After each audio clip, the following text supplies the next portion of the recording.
এশারের নামাজের পরে যে দোয়াটা 3 বার পড়লে আল্লাহ পাক রব্বুল আলামিন তিনি তার বান্দার যেই কোনো দোয়া আমার আল্লাহ সঙ্গে সঙ্গে কবুল করে থাকেন। আমার আল্লাহ তার মনের আশা আমার আল্লাহ কবুল করেন। সে টাকা পয়সার ঋণগ্রস্ত আছে, এই দোয়াটা 3 বার পরে আল্লাহ তাআলার কাছে চাইলে আমার আল্লাহ তার ঋণ পরিশোধ করে দেন। এটা একটা ইম্পর্টেন্ট একটি দোয়া, পাওয়ারফুল একটি দোয়া। এই দোয়াটা পড়লে আল্লাহ পাক সমস্ত হাজত থেকে আমার আল্লাহ তাকে গায়বীভাবে সাহায্য করেন। এ আল্লাহ তাআলার বান্দা, এশার নামাজ পড়ার পরে যদি আল্লাহ তাআলার কোন বান্দা বান্দে যখন এই দোয়াটা যখন 3 বার পড়বে, আল্লাহ নবী বলেন তার যে কোনো আশা আমার আল্লাহ কবুল করবেন। ব্যবসা বাণিজ্য লস হচ্ছে, আমার আল্লাহ তাকে লাভবান বানায় দিবেন। মনের আশা কবুল হচ্ছে না, আমার আল্লাহ মনের আশা কবুল করে দিবেন।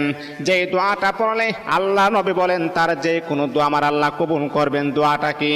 আল্লাহুম্মা ইন্নী আসআলুকা বিআন্নী আশহাদু আন্নাকা আনতাল্লাহ লা ইলাহা ইল্লা আনতা আহাদুস সামাদুল্লাযী